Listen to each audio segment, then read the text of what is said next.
In these notes, we're going to be looking at photosynthesis. This is the first set of notes. There are multiple sets for photosynthesis because it is a very long process.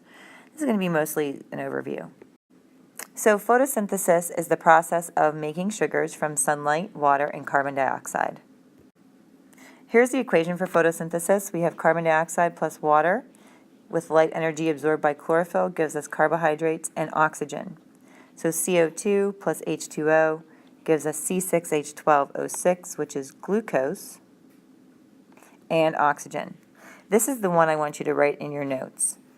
So C6CO2 plus 6H2O are your reactants along with light energy. We put that above the arrow because it's not really a resource. It's not a chemical, so it goes above the arrow with chlorophyll, which is what absorbs the light, under the arrow, and C6H12O6 glucose plus 6 oxygen. These are your products. So in terms of energy, let's look at energy transformation. So this is energy transformation.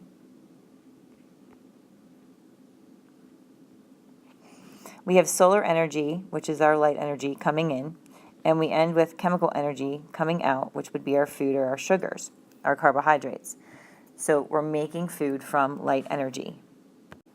This happens in organisms called autotrophs, and these are organisms that make their own food from inorganic substances.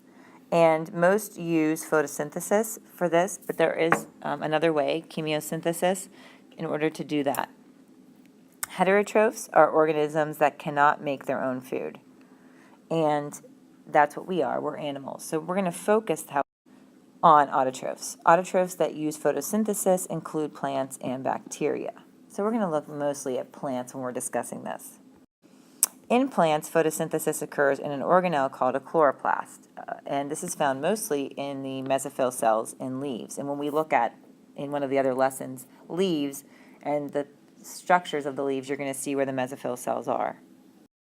So this is a structure called the chloroplast. You know this from before. This is an organelle found within plant cells, certain plant cells, and I want you to just draw this into your notebook. And I want you to label the stroma, which is this inner space here, and the thylakoid, which are these stacked sort of pancake-looking things. And then a full stack of pancake is called the granum, and if you look at all of them together, it's the grana.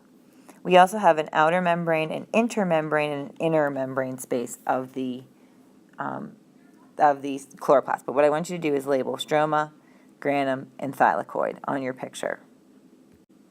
So let's just define them. The thylakoid is where the light-dependent reaction occurs, and the stroma is where the light-independent reaction occurs, also known as the Kelvin cycle. You do not need light if it's an independent reaction of light. And so I think of strobe light. Where does it work best? In the dark. So stroma, strobe light, in the dark. No need for light. So it doesn't have to be dark, but no light is needed. So the two steps of photosynthesis are the light-dependent reaction and the light-independent reaction, which we're going to see again in another note video, but these two steps have multiple steps that go with them as well. So just as an overview, the light-dependent reaction, the reactants you're going to need for that to happen are sunlight and water, and the products you're going to get are ATP, which is what we call an intermediate product. We don't see it in the equation because it's not an end product. And then we also get a byproduct, which we do see in the equation, which is oxygen that's going to be released, and you'll see how that occurs. And in the light-independent reaction, the reactants that we get, so these are the things that we need. Reactants are what you need. Products are what you get.